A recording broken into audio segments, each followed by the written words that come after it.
আমি কলকাতায় এসে একটা লং লিভ প্যালেস্টাইনের ব্যাগ আশা করি নাই সত্যিকার অর্থে। আমি অনেককে আমাদের দেশে আছে লং লিভ প্যালেস্টাইন, অনেক মগ দিয়েছিলাম, অনেকেই বলেছে যে আমি কলকাতায় অন্য কাউকে এটা দিতে পারবো কিনা আমি জানি না।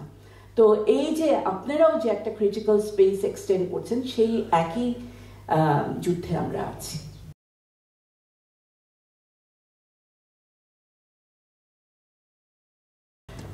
সিনেমাটা দেখতে দেখতে আমার যেটা মনে হচ্ছিল, ছবিটা যেহেতু একজন ব্যক্তি মানুষকে কেন্দ্র করে গড়ে উঠেছে, কিন্তু যে জিনিসগুলো নেই সেগুলো নিয়ে আমি কথা বলতে চাইবো। যেটা সিনেমায় এসে গেছে সেটা নিয়ে তো কথা বলে লাভ নেই। আপনার বাবা যখন পড়াতে ঢুকছেন বা ছাত্রাবস্থা, তখন বাংলাদেশে বা বাংলাদেশ মানে পূর্ব পাকিস্তানে তখন খুব বড় বড় ঘটনা ঘটেছিল। 52-র ভাষা আন্দোলন বা 64-তে একটা বড় দাঙ্গা হয়েছিল ঢাকা চট্টগ্রাম শহরে, এবং পরবর্তীকালে 67 থেকে 6 দফা আন্দোলন, 11 দফা আন্দোলন, এবং পরবর্তীকালে যেটা নির্বাচন এবং নির্বাচনের মত স্বীকার না করা, এবং শেষে মুক্তিযুদ্ধ। এই সময়কালে শুধু আপনার বাবা নয়, তার মতো যে শিক্ষক সমাজ ছিলেন ঢাকা বিশ্ববিদ্যালয়ে, তাদের ভূমিকা কি ছিল, মানে আমি যদি জানতে চাই। এটা সত্যি যে অনেক ঘটনা আসেনি, তবে এটা একটা ছবি এবং একটা ব্যক্তির মানে এটা সন্দীপই বলবে সিনেম্যাটিক্যালি ও কি করে এনেছে। কিন্তু কয়েকটা জিনিস এসেছে যেগুলো আপনারা বলেছেন, যে 64 সালের দাঙ্গার কথা কিছু এসেছে প্রসঙ্গ, এটা ব্যক্তিগত পরিসরে এসেছে। তবে আপনি জিজ্ঞেস করেছেন সামাজিকভাবে একজন শিক্ষক হিসেবে সে কি করে দেখেছে। আমার মনে হয় যে ভাষা আন্দোলনও এটা আমরা যে ছবিগুলো দেখিয়েছি, যে ছবিগুলোর মধ্যে অধিকাংশ ছাত্রই কিন্তু ভাষা আন্দোলনে মানে যোগদান করেছিল। আমার বাবার যে ছাত্র, তার একজন ছাত্র ছিল মাস্টার্সেও আবু জাফর ওবায়দুল্লাহ, যিনি লেখক, মানে স্বনামধন্য কবি ছিলেন, লেখক ছিলেন। আমি এক কিংবদন্তির কথা বলছি, এটা তার এক বিখ্যাত কবিতা। সে কিন্তু বাবার ছাত্র, সে আবার আমার নাম মেঘনাই রেখেছিল তার জন্য। তো বাবার এই তারপরে AM মুহিত, যিনি পরে 71 সালে একটা মানে রোল প্লে করে, এরকম অনেক। তো বাবারা শিক্ষক হিসেবে ওই একটা আচ্ছাদনে ছিল তাদের, মানে তাদের একটা প্যানেশিয়া হিসেবে কাজ করেছে।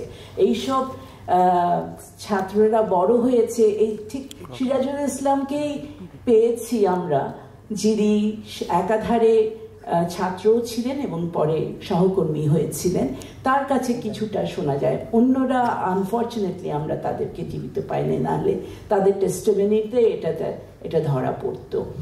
আর 70 সালের এই পুরো স্বাধীনতার ওই যে বাবার ওই একটা জায়গায় তিনি লিখেছিলেন, বা উনি লিখেন নাই, ওনার ট্রিবিউট হিসেবে প্রফেসর KK সিনহা, উনি একজন হিউম্যানিস্ট ফ্রেন্ড ছিল কলকাতারই, তিনি লিখেছিলেন যে বাবারা যখন তারা আড্ডা মেরে কথা বলতো, ওই ইরাটাকে ধরে রাখার চেষ্টা করতো, তখন কিন্তু বাবা একটা গান গাইতো, যে এক ঝাঁক উজ্জ্বল পায়রা। বাবার খুব প্রিয় সঙ্গীত এই ছিল, কম্পোজার ছিল সলিল চৌধুরী, এবং তিনি বলতেন যে বাংলাদেশের যে তৎকালীন পূর্ব পাকিস্তানে যে মুসলিম যুবকরা বড় হচ্ছে, তারা অনেক বেশি ভাইব্রেন্ট, অনেক বেশি তাদের মধ্যে চেতনার জাগরণটা দেখেছিল। এবং তিনি ওই এক ঝাঁক উজ্জ্বল পায়রা এই গানটার মাধ্যমে তিনি যেন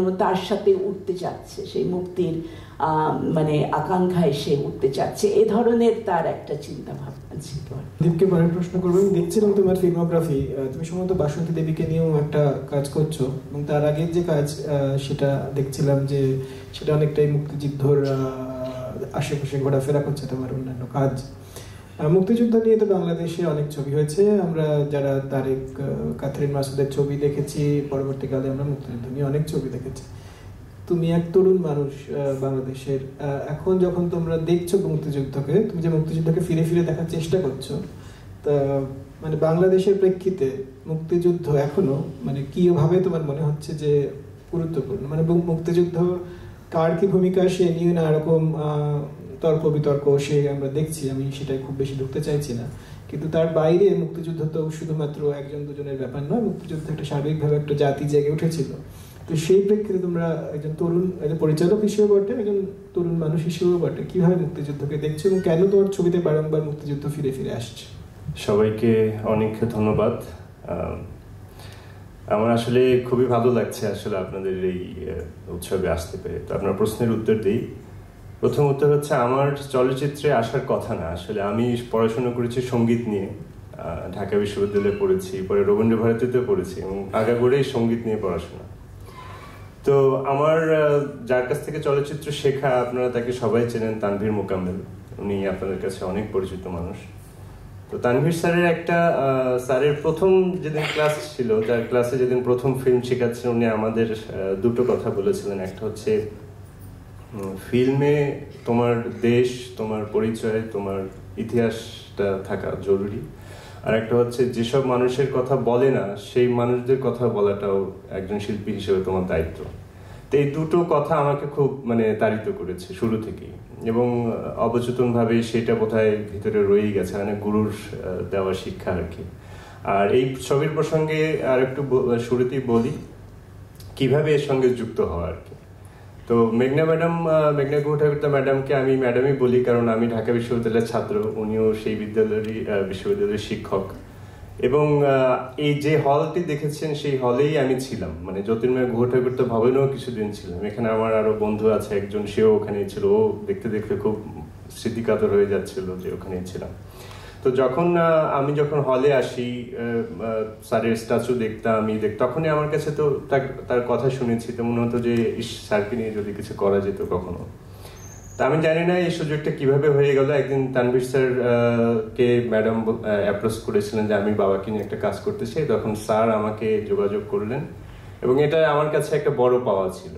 আবার চ্যালেঞ্জও ছিল যে কিভাবে এত বড় একটা চরিত্রকে কিভাবে পর্দায় তুলে আনা যায়। আচ্ছা, সেই কথা পরে বলি। আর মুক্তিযুদ্ধের প্রসঙ্গে আরেকটু বলি যে, হ্যাঁ, আসলে আমাদের দেশের পরিচয় দেওয়ার মতো আমাদের তো দুটি মূল রেভলিউশন যেটা বলি, 52 ভাষা আন্দোলন এবং 71-এর মুক্তিযুদ্ধ। এবং 71-এর মুক্তিযুদ্ধ তো শুধু একটা দেশ নয়, একটা জাতিসত্তাও।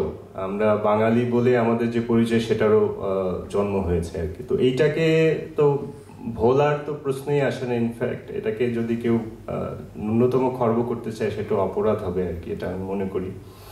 হ্যাঁ, কিছু তর্ক বিতর্ক এখন হচ্ছে, সেটা আসলে এড়িয়ে যাওয়ার সুযোগ নেই। আসলে এই বিষয়ে স্পষ্ট আমাদের কথা বলা উচিত যে বঙ্গবন্ধুর ছবিটা এখানে আসছে এক ঝলক, তখনই আমার কাছে মনে হয়েছিল হয়তোবা যদি বাংলাদেশের ছবিটি স্ক্রিনিং হতো, তো বঙ্গবন্ধুর ছবিটা দেখে হয়তোবা সেখানে অনেকেই রিয়াক্ট করতে পারতেন যে ছবিতে কেন বঙ্গবন্ধু থাকবে, তাকে সরিয়ে দাও। এটা আমাকে স্পষ্টই বলতে হচ্ছে, প্রেক্ষাপটটা এমনই আর কি। তো এই বিষয়গুলো তো আসলে সরানোর বিষয় না। জ্যোতির্ময় গুহ ঠাকুরতা, আপনি খালি সংখ্যাটা ভাবুন, 71-এ 1000 জন শুধু শিক্ষকই হত্যা করেছে। এবং এই শিক্ষক কারা হত্যা করেছে আমরা সবাই জানি, যারা জামাত ইসলামী ছিল এবং যে আলবদর ছিল, তারাই এই লিস্টগুলো করেছে, তাদেরকে সাহায্য করেছে পাকিস্তানি আর্মিকে, যে কারা বুদ্ধিজীবী আছে, কারা চিকিৎসক, সঙ্গীত শিল্পী, তাদেরকে তোমরা হত্যা করো, তাহলে একটা জাতি হিসেবে আর কখনো দাঁড়াতে পারবে না। তারা কিছুটা সফলও হয়েছে সেক্ষেত্রে। তো এই বিষয়গুলো যদি আবার রিপিট হয় এবং সেই দিকেই যদি আবার আমরা যাই, হয় না, ইতিহাসে যদি আবার ফিরে ফিরে সেই পিছনে যাই এত এগিয়ে এসে, তো সেটা আমাদের জন্য ব্যর্থতা। তো আমি হয়তো বা একটু জেনারেশন জি থেকে একটু এগিয়ে গেছি আর কি। তো জেন জি আর নেই, কিন্তু জেনারেশন জির পরের জেনারেশন আমি। তো আমার অনুরোধ থাকবে সবার প্রতি যে আসলে এই বিষয়গুলোকে শ্রদ্ধা করা উচিত, না হলে আমাদের জন্য সেটা আত্মঘাতী হতে পারে আর কি। Thank you.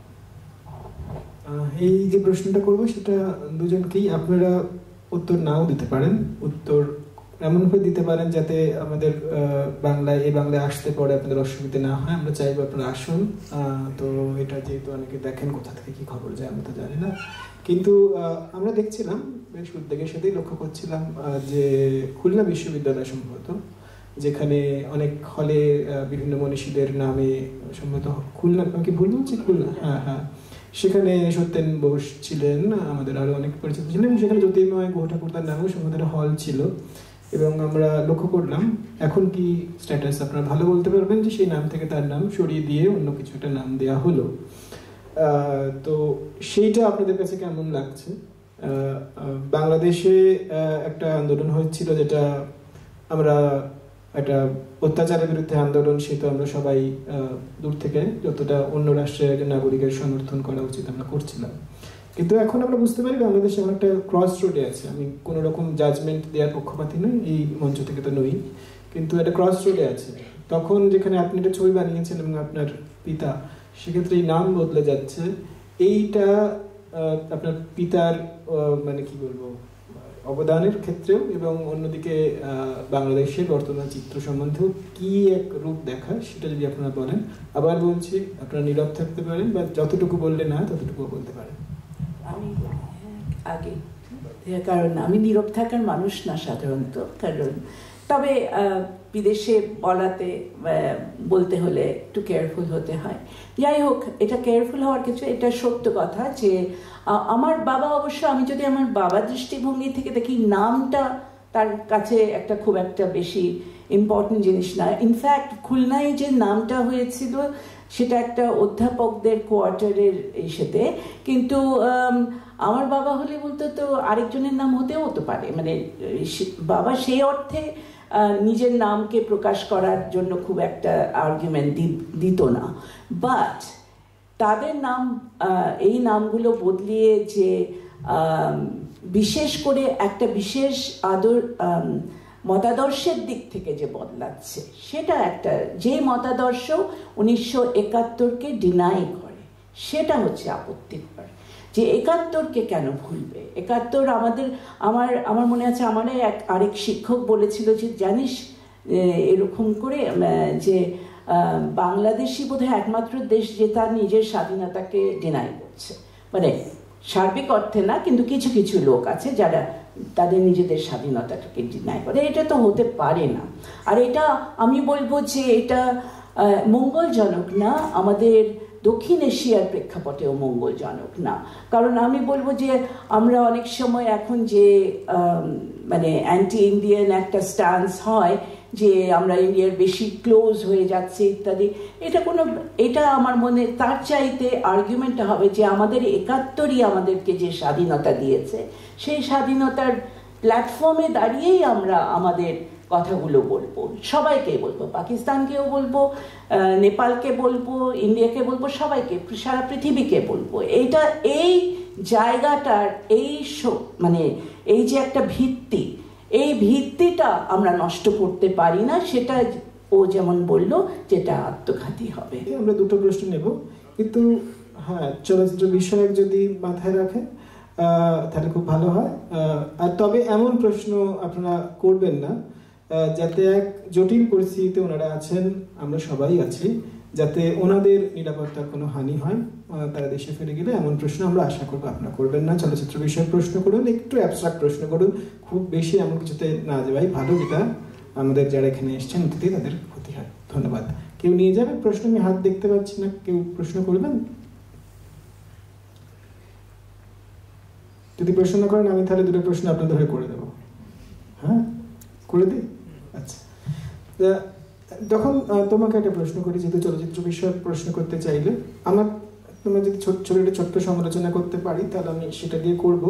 যে এরকম যদি একটু ভাবলে, যেমন আমরা দেখলাম যে মুজিবুর রহমান ভাষণ দিচ্ছেন, কিন্তু এই যে একটা সময়, যেটা লম্বা সময় ধরে গেল, এটা যখন তুমি গাঁথছিলে, তখন কি একরকম মানে একটা ব্যক্তি মানুষ তো বটে, কিন্তু ব্যক্তি মানুষ হয়েও তুমি একটা মানে একটা সময় বা যুগের প্রতিনিধি, এই যে যুগটা গেছিল, সেটা তুমি কিরম করে গাঁথার কথা ভাবলে, যাতে কথা দিয়ে তো আসছিল, যদি অন্যভাবে কি ভেবেছিলে, বা এডিটিং এর সময় তোমার মাথায় কি আইডিয়া ছিল? আমরা দেখছিলাম না এরকম কাটোয়ের ব্যবহার ইত্যাদির ব্যবহার, কিন্তু এর বাইরে যদি কিরমভাবে তোমরা ভাবছিলে ছবিটাকে নিয়ে, দেখছিলাম তুমি ফিরে ফিরে যাচ্ছ ইত্যাদি, একটা ক্রিয়েট করতে চাইছো। একটু যদি বলো কিভাবে ছবিটাকে গেঁথেছিলে। ধন্যবাদ। আসলে আগে একটা ছোট্ট বাস্তবতা বলি বাংলাদেশের প্রেক্ষাপটে, সেটা হচ্ছে যে এই ধরনের ছবি করার ক্ষেত্রে প্রযোজক একটা বড় সংকট বাংলাদেশে। আপনি জানেন যে এই ধরনের ছবি করার অর্থ লগ্নি করার মতো মানুষ পাওয়া যায় না। তো ম্যাডামকেই কষ্ট করে ছবিটা করতে হয়েছে স্বাধীনতার এত বছর পরে, এবং সেক্ষেত্রে কারো কোনো সহযোগিতা ছাড়াই। তা আমাদের জন্য সেটা একটা বড় বাধা ছিল। লিমিটেশনটা ছিল যে আমাদের বেশি অর্থ নেই, এবং আমরা চাইলেই হয়তো অনেক কিছু করতে পারবো না, কিন্তু আমাদের লিমিটেশনটাকে আমরা কিভাবে সৃজনশীলতায় রূপান্তর করতে পারি সেটা ইচ্ছা ছিল। এবং গাথার সময় আমার এই জন্য ওটা মাথায় ছিল যে হ্যাঁ, এটাকে আমরা একটু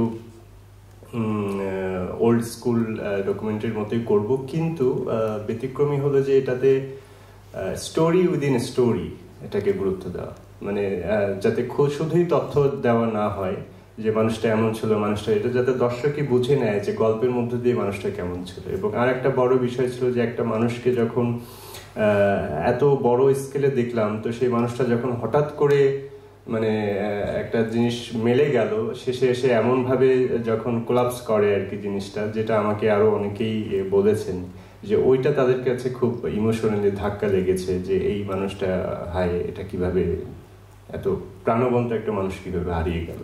তো ওটা আমার মনে হয় যে মানুষকে ইমোশনালি একটু কানেক্ট করতে পেরেছে, যে হ্যাঁ, এটা পাকিস্তানিরা করেছে। এবং এরকম তো উনি নয়, আমার ইচ্ছা ছিল যে বুদ্ধিজীবীরা আর অনেকের নাম এসেছে, দেখুন মুনির চৌধুরী, আলম চৌধুরী, আর অনেকের নাম এসেছে, নীলিমা ইব্রাহিম, সব যারা মারা গেছেন ওই সময়। তো এই যে বুদ্ধিজীবীরা যে সবার লাইফেরই কিন্তু এরকম একটা স্টোরি আছে। তার মানে কি এতগুলো জীবন আমরা, সুন্দর জীবন আমরা হারিয়েছি, যাদের অনেক কিছু দেওয়ার ছিল আর কি। তো এইটাই ছিল আমার স্টোরি নিয়ে আর কি গাথা। শেষ প্রশ্ন করবো, যে কথাটা বললাম আমরা আসলে একটু ভেবেছিলাম অনেক লম্বা সময় নিয়ে করবো, আপনারা এত দূর থেকে এসছেন, অনেক যেরকম সন্দীপ তো মনে হয় 2 দিন আগে তুমি ভিসা পেয়েছেন। হ্যাঁ, যুদ্ধই তো বটে। তো আমি যে শেষ প্রশ্ন করবো সেটা ছবি বিষয়ক নয়। ছবিটা দেখতে দেখতে একটা জিনিস বলেছিলেন জ্যোতির্ময়, অন্যের কথা থেকে জানতে পারছি যে একজন বলছেন আমরা 2য় শ্রেণীর নাগরিক, আরেকজন বলছেন আমি 3য় শ্রেণীর নাগরিক। আমাদের সংখ্যালঘু মানুষেরা বাংলাদেশে, পাকিস্তানে বা ভারতবর্ষে কোথাও খুব ভালো অবস্থায় এই মুহূর্তে নেই। কেউ যদি গর্ব করে বলে যে আমাদের দেশে সংখ্যালঘুরা ভালো আছে, সেটা মিথ্যা কথা বলা হবে। কিন্তু আপনারা দুজনেই ঘটনাক্রমে আপনাদের যে আত্মপরিচিতি সেটা সংখ্যালঘু আত্মপরিচিতি, এবং সংখ্যালঘুর রাজনীতি বাংলাদেশে এক জটিল রাজনীতি। আমি কাউকে সাদা কালোয় দেখা যায় না, সংখ্যালঘুকে বাঁচানোর নাম করেও এক ধরনের রাজনীতি চলেছে, যেটার মধ্যে না এরকম জটিলতার সমস্যা রয়েছে। আবার অন্যদিকে আবার সংখ্যালঘু রাজনীতিকে প্রায় অস্বীকার করা, সেটাও আমরা দেখি। এই মুহূর্তে দাঁড়িয়ে, বাংলাদেশে দাঁড়িয়ে আপনাদের আত্মপরিচিতির জায়গা থেকে, এবং মহিলা আবার একজন সংখ্যালঘু মানুষ, সেই আত্মপরিচিতির জায়গা থেকে বর্তমানকে, যখন অতীতকে দেখছেন, বর্তমানে দাঁড়িয়ে অতীত কিভাবে দেখছেন? আমি বর্তমানটা বাদই দিচ্ছি, তাই জন্য বর্তমানটায় দাঁড়িয়ে আপনার অতীত কিভাবে দেখছেন? আচ্ছা, আমি যতটুকু বুঝেছি আপনার প্রশ্ন, মানে বেসিক্যালি আমি এতটুকু, আমি আমার বাবার সন্তান, তো ন্যাচারালি বাবা যে এই ছবির মধ্যে কতগুলো অবলা কথা আমি আনতে চেয়েছিলাম, যেটা কিন্তু এই যে সংখ্যালঘু, তারপরে ধর্মীয় সংখ্যালঘু ইত্যাদি নিয়ে যে এই উপমহাদেশে যে একটা প্রবলেম তৈরি হয়েছে, সেটার একটা প্রত্যুত্তর আমার বাবা পেয়েছিল তার ওই এমএন রয়ের র্যাডিক্যাল হিউম্যানিজমের মাধ্যমে। আসলে র্যাডিক্যাল হিউম্যানিজম, যেটা আমি খুব একটা ভক্ত ছিলাম না, সেটার বাবার কাছে শুনেছি, কিন্তু আমি নিজে যেটা ফিল করি যে এইটা একটা ক্রিটিক্যাল স্পেস তৈরি করতে হবে, যেটা কোনো অর্থে, মানে কোনো দিক থেকেই নেই আর কি। আমি যদি খুব ওভারঅল ন্যাশনালিস্টিক বাঙালি ন্যাশনালিজমের বিশ্বাস করি, তখনও ক্রিটিক্যাল স্পেসটা সংকীর্ণ হয়ে যায়, আদিবাসীদের কথা বলা যায় না, অন্যদের কথা বলা যায় না। কিন্তু আবার অন্যদিকে যদি আমি অতিরিক্ত রাইট উইং হয়ে যাই, ইসলামিক ফোর্সেসের মধ্যে হয়ে যায়, সেটা তো অনেক কিছুই বাদ পড়ে যায়, অনেক কিছু সংকীর্ণ হয়ে যায়। তো এই সংকীর্ণতার থেকে মুক্ত পাওয়ার একমাত্র উপায় হচ্ছে এই বুদ্ধিবৃত্তিক চর্চাগুলো করা এবং মানসিক এবং মানবতার দিকগুলোকে এক্সটেন্ড করা।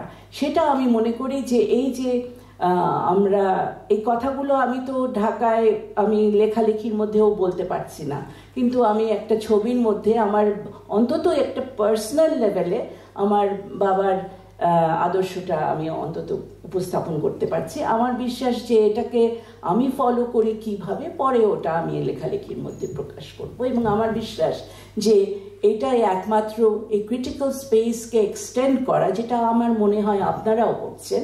আপনি যে আমি কলকাতায় এসে একটা লং লিভ প্যালেস্টাইনের ব্যাগ আশা করি নাই, সত্যিকার অর্থে। আমি অনেককে আমাদের দেশে আছে লং লিভ প্যালেস্টাইন অনেক মক দিয়েছিলাম। অনেকেই বলেছে যে আমি কলকাতায় অন্য কাউকে এটা দিতে পারবো কি না আমি জানি না। তো এই যে আপনারাও যে একটা ক্রিটিক্যাল স্পেস এক্সটেন্ড করছেন, সেই একই যুদ্ধে আমরা আছি।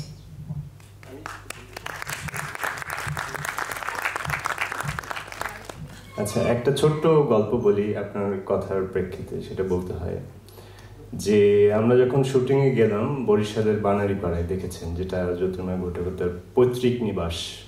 কিন্তু শুটিংয়ে গিয়ে কিছু অদ্ভুত বাস্তবতা দেখেছি। আমি প্রথমে গিয়েছি, একটা হচ্ছে যে দেখলাম যে ওখানে জ্যোতির্ময় ভট্টাচার্যের যে বাড়িটি, এখন যারা বংশধর আছেন সেই বাড়ির জায়গাগুলো দখল হয়ে গেছে। কেন দখল হয়ে গেছে আপনারা জানেন যে একটা এনিমি প্রপার্টি আছে, শত্রু সম্পত্তি আইন, যেটা একটা নাগপাশের মতো। তো সেই শত্রু মানে একটা স্বাধীন দেশে শহীদ বুদ্ধিজীবী গুহ ঠাকুর তার সম্পত্তি শত্রু সম্পত্তি আইনে পড়েছে এবং সেই জমি দখল হয়ে গেছে। তো এখন ধুকে ধুকে একটু মানে ওনার কাকাতো ভাইয়ের বাড়িটা আছে, ওনাদের মূল বাড়িটা নেই আর, সেটা চলে গেছে। ইনফ্যাক্ট আমরা একদল মুক্তিযোদ্ধা সাক্ষাৎকার নিতে চেয়েছিলাম বানারীপাড়ার, তাদেরকেও সাক্ষাৎকার নিতে পারেনি, কারণ তখন যে ক্ষমতাসীন যে আছে সে তাদেরকে ভয় টয় দেখিয়েছে যে তোমরা আসবে না, তোমরা সাক্ষাৎকার দিবে না। তো মানে এই যে বিষয়গুলো না, এগুলো খুব সূক্ষ্ম, কিন্তু সমাজের ছোট ছোট জায়গায় না এগুলো খুব বড়ভাবে বসে আছে, যেগুলো আমাদের জন্য কি বলবো মানে স্বাধীনভাবে কাজ করার জন্য খুব বড় প্রতিবন্ধকতা। তবে একটা জিনিস বলে শেষ করবো যে জ্যোতির্ময় স্যারের এখানে অনেক দিক আছে। তো যেমন একটা জিনিস বেশি করে এসেছে কালচারাল রেভলিউশন, মানে সাংস্কৃতিক আন্দোলন, এটা ওনারা খুব বিশ্বাস করতেন। কারণ পূর্ব পাকিস্তানে তখন মানে দেশ ভাগের পরে ওই যে বারবার এসে যে দেশ ছেড়ে কেন, ওনার ভাই বলতেছে তুই তো বেখাপ্পা অবস্থায় কইতেছে যে যাবে না। তার কথা হচ্ছে যে সে থাকবে, ঢাকাকেই থাকবে, এখানকার মানুষ নিয়ে, ওই মুসলমানদের নিয়ে, ওই মুসলিম ছাত্রদের নিয়ে কিভাবে দেশটাকে আরো সুন্দর করা যায়, এবং ওই সাংস্কৃতিক আন্দোলনে নাটক, গান, বই পড়া, সাহিত্য, তো এর কোনো বিকল্প নেই আসলে।